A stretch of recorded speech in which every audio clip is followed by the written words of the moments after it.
Let's get started. This is Big Rich. I'm the Real Boxing Facts.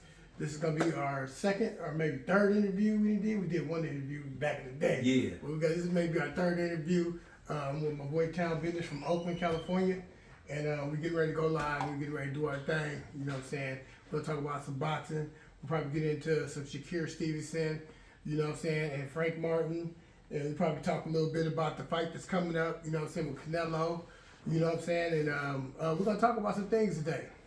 Man, yeah, we're going to get into a lot of issues today. I'm up here going to be with my boy, Townbiz. You know what I'm saying? We setting up live. You know what I'm saying? We out here in California. And, you know, we just doing our thing, man. And all y'all people that's trying to get a hold of us, you'll be able to reach us, you know what I'm saying, on here. You know what I'm saying? On Real Boxing Facts, you got Townbiz. You know what I'm saying? So we good. We live. We're going to be making it happen. You know what I'm saying? Let's get started. This is Big Rich. I'm the Real Boxing Facts. This is going to be our second or maybe third interview we did. We did one interview back in the day. Yeah. But this is maybe our third interview with my boy Townbiz from Oakland, California. And we're getting ready to go live. We're getting ready to do our thing. You know what I'm saying? We'll talk about some boxing. We'll probably get into some Shakur Stevenson, you know what I'm saying, and Frank Martin. And we'll probably talk a little bit about the fight that's coming up, you know what I'm saying, with Canelo. You know what I'm saying? And we're going to talk about some things today. What you got on?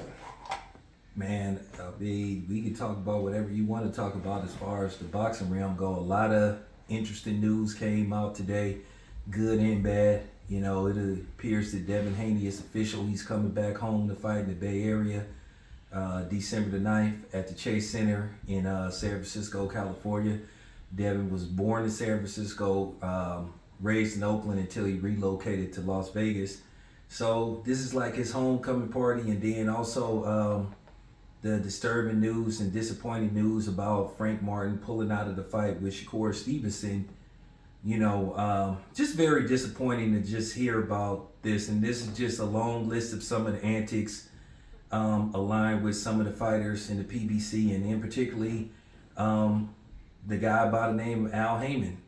You got to start asking and raising questions about this, because this seems to be a pattern now. So, you know, but, you know, we gonna discuss all that. We got it, you know, we got an hour and some change available to discuss this. So, you know, and by the way, you guys, make something happen in the super chat, man. You know what I'm saying? I don't usually ask for donations, but man, I'll take whatever you can, because Ashley, me and Rich may put something together the weekend of Haney versus.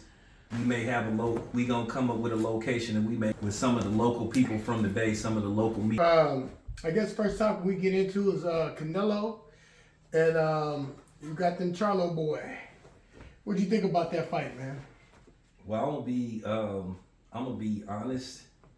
When I first heard about this fight, I still had the same stance that I have. It's just a fight I'm gonna tune in, but at the end of the day, if you wanted to ask me on a scale of 1 to 10, what's my excitement level about this fight, I would say probably maybe a little bit over 5, maybe a 6, because at the end of the day, Canelo has been campaigning and fighting at 168 and over 160 for a while now. You know, Jamel is really only fought, really, I think he started at 147, and he's been at 154 for a while.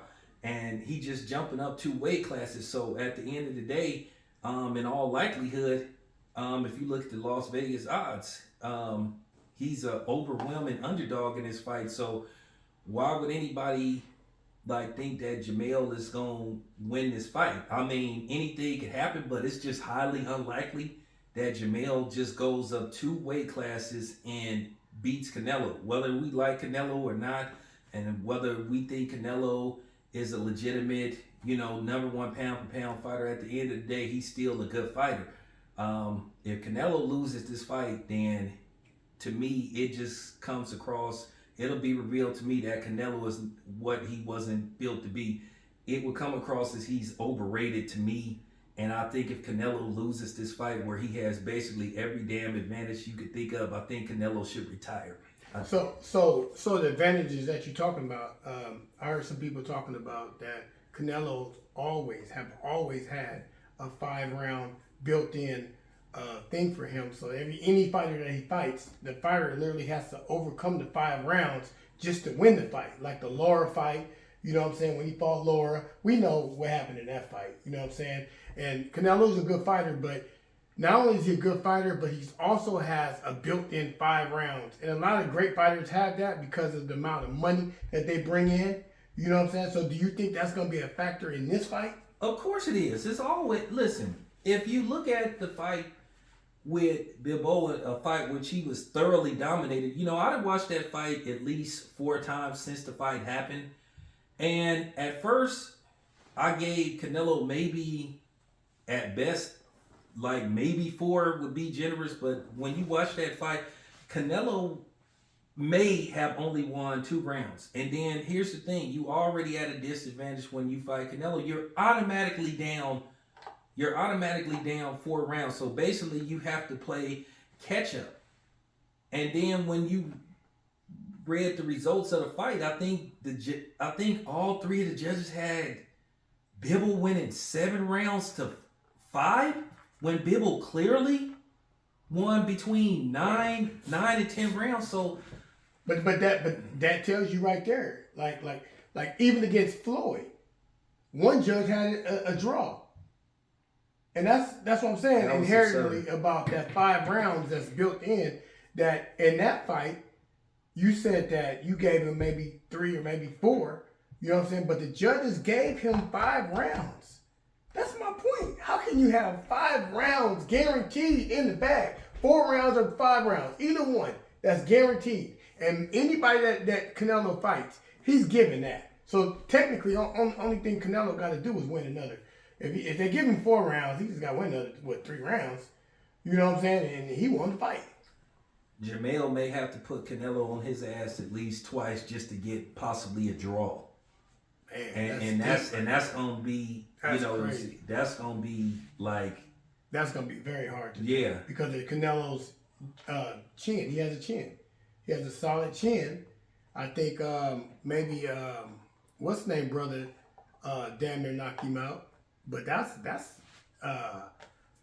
what's his name? Your boy, what's his name? You talking about Cotto? Yeah, was it Cotto? Cotto's brother? It might have been one. Yeah. But see, here's the thing though. Yeah. This is just real talk. If you go back and look at the Bibble fight, it's not impossible to stop Canelo because I'm gonna tell you right now, Bibble, if he had really realized what he was doing to Canelo, he could have stopped Canelo. And a lot of people realistically deep down inside, if that was one fight where I believe Canelo could have been stopped, Bibble would have stopped Canelo if they had fought again. But then here's the thing. The reason why Canelo, to me, really didn't take a rematch, because I think deep down inside, Canelo knew, if I fight this dude at light heavyweight, I barely got out of there, unscathed. And I think Bibble, now that he knows he can beat Canelo, he'll step on the gas. He's going to step on the gas, right, and he's going to stop Canelo.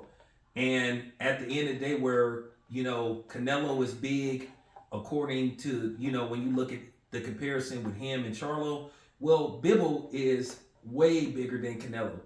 And I was laughing at the fact, based off what Bibble did to Canelo, there was actually people out there that actually thought Canelo had a chance against the best light heavyweight in the world, which is Arthur Beterbiev. And I couldn't believe there were some people that actually had the delusion of thinking that Canelo had a chance against Arthur Beterbiev. Canelo would have fought Arthur Beterbiev, his career would have ended, and he would have got carried out on the stretcher. That would have been his last. When I say Canelo that would have been his last fight. He would have got carried out on the stretcher. I know you Canelo fans be in disbelief when y'all would have been in disbelief when you would have saw what Beterbiev would have did to Canelo. He would have hurt Canelo really. He would have did him bad. It would have been Spence versus Crawford, except this time Canelo would have left on the stretcher. so you seen how Errol Spence was getting knocked all around the ring. Well, Canelo would have left in the stretcher.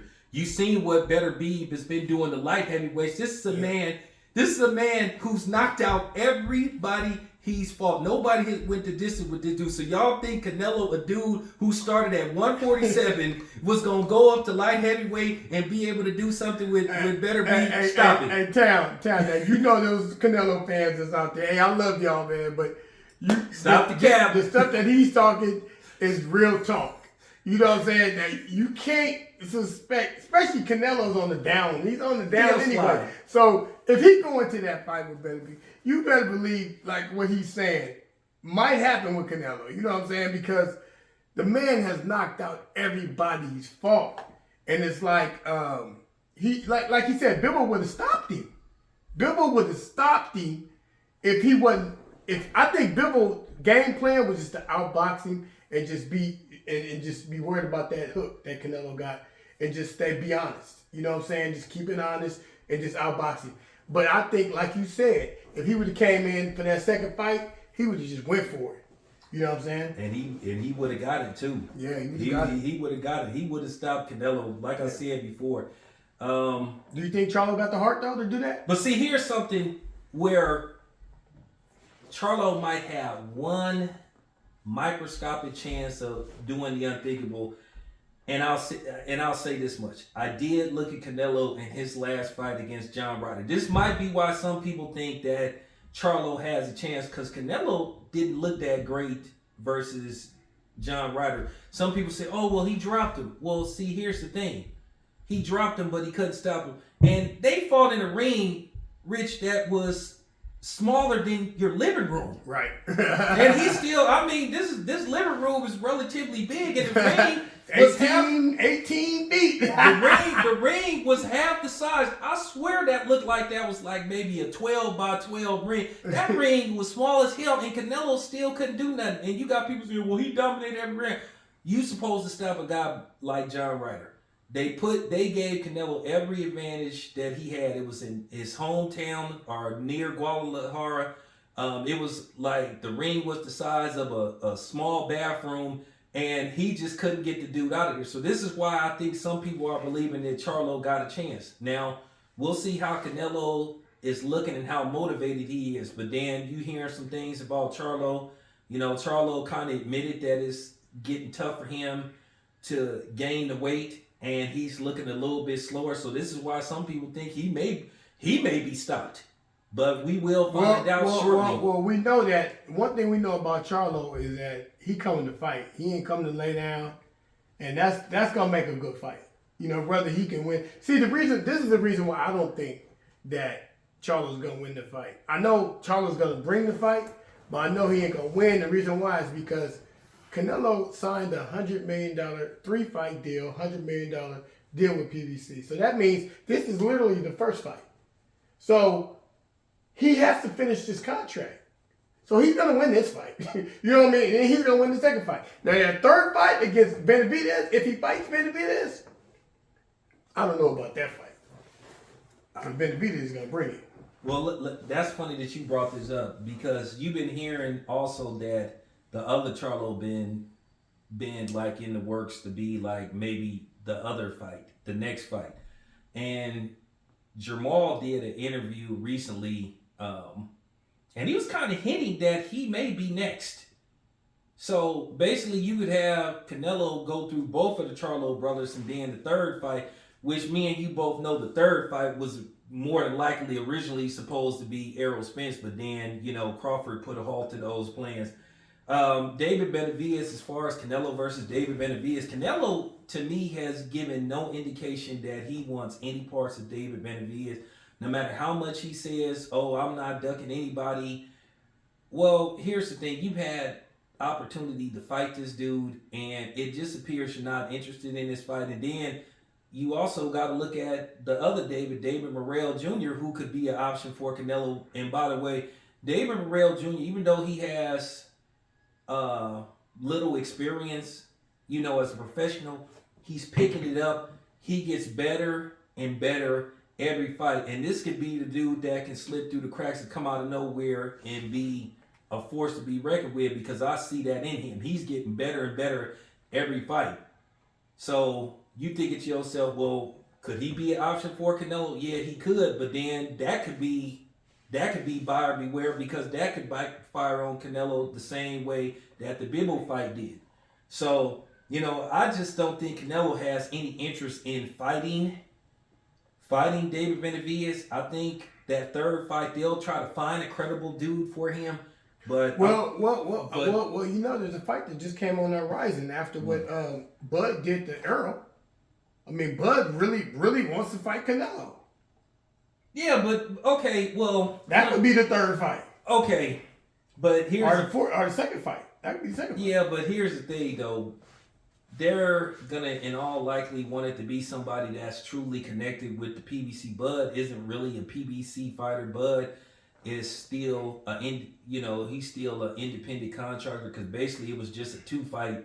It was just basically a 2-fight deal. And then my thing is, once again, as much as I believe in Bud, I believe in Bud. I think, like, let's just say if they was like the same size, you asking Terrence Crawford to go up 3 weight classes because Canelo said he isn't gonna budge as far as like giving up weight because he's gonna look for every advantage towards Terrence Crawford. Now, don't get me wrong, Rich.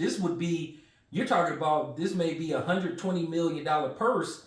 You talking about Canelo taking home like maybe $60-70 million, and Bud taking home maybe 50 or something like that. So money wise it makes sense, but as far as the actual fight go, once again Canelo would be an overwhelming favorite, and once again this would be a fight that he should win just off the fact that he's just bigger than Terrence Crawford. Now, as far as skill wise, Terrence Crawford is clearly the overall more skillful fighter. But as far as like size go, once again, this is size. Now, if Canelo was saying, hey, okay, to make a Terrence Crawford fight, okay, well, Canelo fights primarily at 168. Terrence Crawford is fighting right now. He hasn't officially moved up. Terrence Crawford is fighting at 147. I think, to be fair, if Canelo says, okay, I'll fight Terrence Crawford at a catch weight of I'll fight him at 158, 157. Terrence Crawford goes up 10 or 11 pounds. I go down 10 or 11 pounds. Then I think it would be, more of a even kill fight. But like I said, Canelo's been fighting up there at the higher weight classes for a while. He's been far removed from 150, the early 150s. He's been at right. So Canelo had a catch. He had the Canelo weight. It was 152. Yeah, 152. But even when he fought Floyd at on the day of the weigh-in, Floyd weighed 150. The day of the fight, Floyd weighed 146. You know what I'm saying? Floyd couldn't even make the Canelo weight the next day.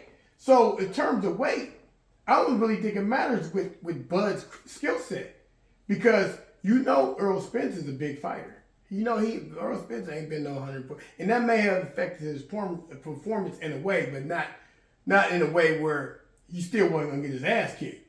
You know what I'm saying? Hey, and I love you, Earl Spence. I love you, Spence people. I love you, Canelo. We're not bashing Canelo. We're just trying to break down some Canelo possibilities and Canelo fights. So we're not bashing nobody. You know what I mean? We just speaking facts here. That's all we trying to do is speak some truth and some facts. You know what I'm saying? But so all y'all Canelo fans don't get all mad in the comments and be all. I don't give a damn. He don't care, but they come for me anyway. So I have no problem. I'll be wanting to smoke because everybody knows I will respond. So I'll be like I said. I just look at skill wise. Yeah, Bud is a far more superior, skillful fighter than Canelo. I mean, you look at Canelo. Even though Canelo got power, you can fight Canelo in between his hooks and stuff if you hit him with short punches. That's what Floyd was doing, because Canelo was kind of wide with his hooks, and he kind of cocks back. You can see some of Canelo's punches coming. You can see that hook coming from a mile away. So I would just fight. I think Bud, if they was to actually fight, and like I said, at a catch weight, I think Bud could possibly outbox Canelo. But I just at 168.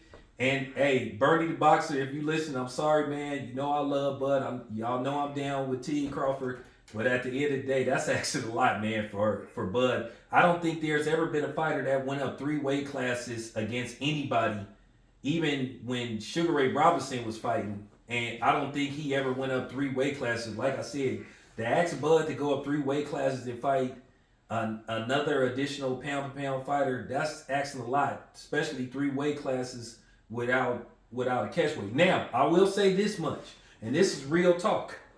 If Terrence Crawford and Canelo happens at 168 and Bud goes up to 168 and he beats Canelo, Bud is the greatest fighter that ever lived. He is the GOAT. No disrespect to Ali. No disrespect. Hey, Bud already, my opinion, Bud yeah, already he already great. No, I'm just saying, right? If Terrence Crawford goes up to 168 and he beats Canelo Alvarez, and if he stops him, no disrespect to Ali, Floyd, Sugar Ray Robinson, Larry Holmes, Mike Tyson, Roy Jones Jr., I'm sorry, Terrence Crawford is the greatest fighter that ever lived.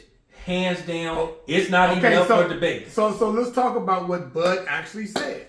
Bud said he accepts the offer at 168. He said he bring the smoke. So obviously he ain't worried about the weight. Because I think what Bud's saying, Bud's basically saying that I'm taller than you. You a little bit more stockier than me, but just because you stockier, that don't mean nothing. I just showed you that I took the #1 dude that broke everybody's eye socket out in the last 5 years. I took him out the game. You know what I'm saying? With skills alone. He didn't even have to switch to right-handed. He stayed in the left-handed position.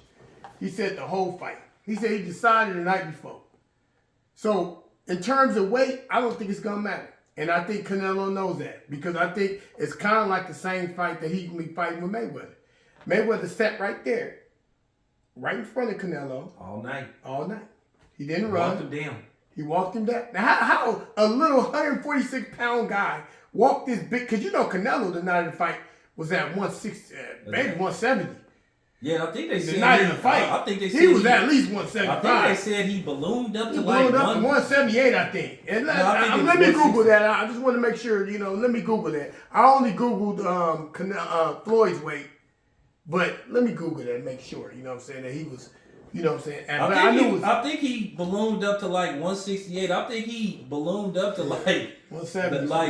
Like he ballooned up in weight, and that's another thing. That's what I'm worried about with Terrence Crawford. I think Canelo may, put these stipulations and do some stuff to Bud, because Canelo is a weight pimp, and Canelo is gonna look for every advantage he can. But the thing is with Bud, like I said, I'm just worried about what is Terrence Crawford's walk around weight. Because Terrence Crawford recently did a video saying, I think he said he was walking around at 147. So he basically is a full-fledged welterweight. So that's why I'm just worried about Terrence Crawford giving up, or should I say, blowing up that much in weight. I don't want him to go into the fight looking like James the Grim Reaper Roper from the great. I don't want Terrence Crawford take off his robe and he got you remember that. Some of y'all don't know about that movie, but to be honest with you, that movie kind of was like a prelude to what's going on now in boxing.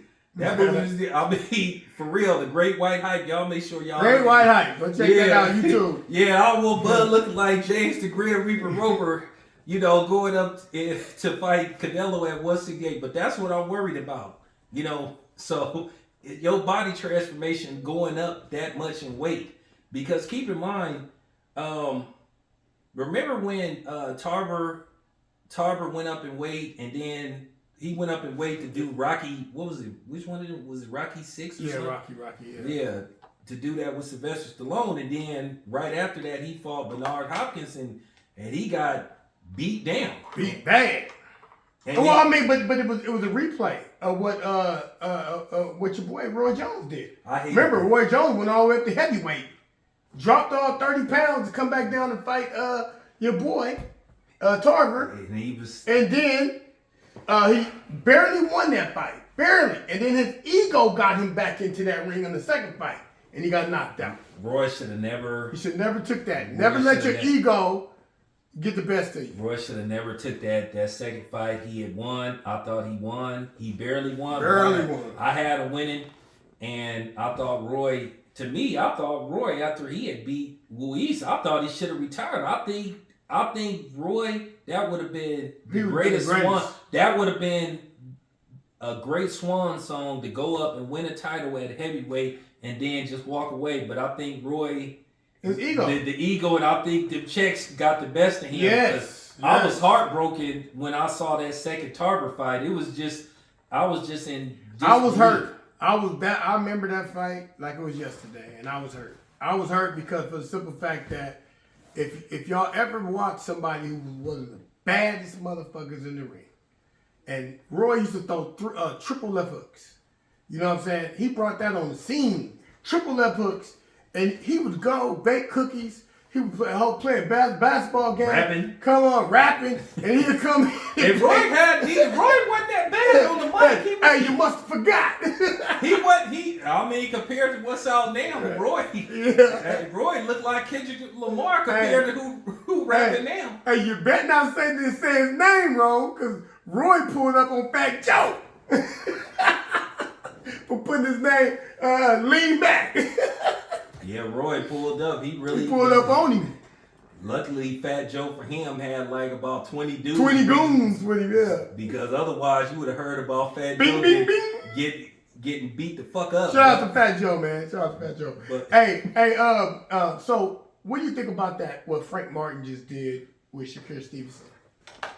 I mean, have you ever heard? Well, you heard of this. You got kids, and I know you remember this because we ain't that far in age. I know you remember that show, DuckTales. Oh, yeah. I just gotta keep it 100. You know, you already know it's highly publicized. It's bad blood, and I've kind of been ostracized by the PBC. You know, the powers that be. But it is what it is. It's very disappointing that Frank Martin pulled out of this fight in less than 48 hours. Basically, he was going to make life-changing money, but I kind of think I know what the play is because I talked about this with somebody else. But at the end of the day, it's a real bad look for Frank Martin, and the PBC apologists, they can't talk their way out of this because everything was agreed upon to keep them from going to a purse bid. They're saying that he was guaranteed upwards of $1 million.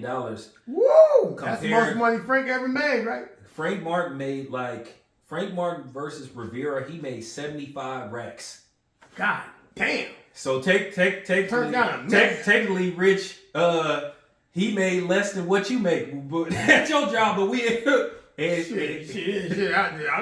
make $500,000 a year. I don't know what he made. You know what I'm saying? We'll see. Yeah, see. And he basically make what I make around per year. So that's not a good look. So this is probably one of the biggest fights for Frank. I mean, I could get why he didn't go through with it, because if he would have lost this fight, it probably would have been, because I think Shakur would have exposed him. He's not ready for somebody like a Shakur now. I think maybe 2 years from now, he might be ready for Shakur. Hell no. He wouldn't have been ready for Shakur. Well, not ready, but I'm just talking about he'll be more ready than he is now. Well, I mean, you know what I'm saying? Well, let me say this. He's 28 now. Yeah. So this might have been the best possible chance he had to get Shakur Stevenson, but Shakur is just one of them dudes. I just think he's getting better and better, and I think Shakur eventually is going to be the best fighter in the world. Not named Devin Haney, because I think it's just gonna be out. I just think it's gonna be out of those three dudes. Crawford is on his way out. Tank, Devin, and Shakur, they around the same age. I have to discount Ryan Garcia, because Ryan Garcia, I don't think Ryan Garcia is that good. But here's what could happen. At the end of the day, we done seen this several times. We done seen this script before with PBC. Not willing to do business for the most part with Top Rank, because here's the thing. Frank Martin fights Shakur Stevenson. He loses. Well, then guess what? His stature goes down, and then he basically goes to the back burner, where basically it's like, okay, well, you may lose to Shakur Stevenson, but guess what? We'll give you a couple of more soft touches. We'll give you a couple of soft touches. We may give you a rematch with Rivera. If you beat him, then guess what? We can save you for Tank. And at the same time, the trickle effect is, well, they're not going to give Tank some fights that could possibly put him in a position to lose. So then guess what? You can eventually make Tank versus Frank Martin at 135. And then at the end of the day, then you might can pay Frank Martin maybe $1.5–2 million. And it's still considered an in-house fight, because you take $1 million and you go lose to Shakur Stevenson, like I said before, then it's kind of like back to the drawing board. Like I said, I don't like it because it's a flat out duck. You would have been better off just saying, hey, nah, we're not going to take the fight. But you got to kind of like, you can't just keep, running that mouth. If you run your mouth like that, you got to be like Floyd Mayweather. You run your mouth, back it up. No, he did. No, that's true. That's why I'm calling him out. Don't call Shakur Stevenson out and then don't back out the fight. He said, I'll jump at the chance, and then he get his chance. I'm talking about he pulled out of the fight. That fight was announced on Thursday, and this Saturday morning, you hear about, oh, man. You hear the news? Yeah, they talking about they not interested in the fight. So, at the end of the day, this fight got Al Heyman and the PBC written all over it. I know that he played a pivotal role in this fight not happening. And I'm sorry, you Al Heyman apologists may not like it, but I know that this got Al Heyman written all over it. Even though Frank Martin is with Man Down Promotions, we all know that he fight on PBC cards. We all know that possibly, who knows, this could go as high up as Steven Espinosa. But like I said before, he was about to get handsomely compensated. You're talking about $1 million. You jump from $75,000 to $1 million. You know how much? I mean, for real, you was guaranteed $1 million. And at the end of the day, I don't know. Who knows what happens if Tank has a mishap? Because they got to keep selling Tank as a hot commodity. Well, you got to keep Tank undefeated. So basically, you got to feed Tank guys. In all likelihood, is that sellable fights, but at the same time, Tank is going to be a favorite. So as far as Tank go, Frank Martin makes sense. As far as the other fights go, this is the PBC pattern with them being hesitant to make outside fights. Well, let's get into this. We're going to talk about, I guess, a controversy topic. And I think Derrick James and Errol Spence broke up. How you feel about that? Well, nothing has been official yet, but I'll say this much. Derrick James, I've been real disappointed in his behavior. They go into the press conference with Canelo. They're being respectful, humble, and all this stuff. And Jamel, it's an honor to fight Canelo and all this stuff. But then, you look at Derrick James and his treatment towards Bomac. And by the way, free Bomac. And you just seeing Derrick James making comments about Bomac's weight and all this stuff. And I had a big problem with this. And then just watching the Errol Spence fight, he really wasn't giving Errol Spence good instructions. And I always kind of questioned Derrick James as a trainer, because I would question Errol Spence, because I really would analyze Errol Spence, and I looked at Errol Spence based off the type of fighters he was fighting. And this is what I told you when we was at Nations? Yes. And yeah, when we was at Nations, and I told you that I saw something that bothered me about Errol Spence going into that fight, and I saw it when the fight happened, except it was worse than what me and you thought it was going to be. We thought Errol Spence was going to eventually run into something, but he basically got beat from pillar to post. And like I said, I questioned Derrick James as a trainer to a certain degree. This is why when I first heard about Ryan Garcia going to Derrick James, I was like, I don't think Derrick James' style of training is gonna suit Ryan Garcia. I felt Ryan Garcia would have been more suitable to work with David Benavidez Sr., Jose Benavidez Sr. I thought that his style would be more complementary to Ryan's fighting style. Him fighting more like David Benavidez than him trying to be like a dude, a breakdown fighter that try to, go upstairs, go downstairs. Errol Spence is very mechanical, and I saw this in a lot of fights. And this is why when I heard about the possibility of fighting Terrence Crawford, Rich, I told you years ago. I told you that I always thought that Terrence Crawford would stop Errol Spence if they fought.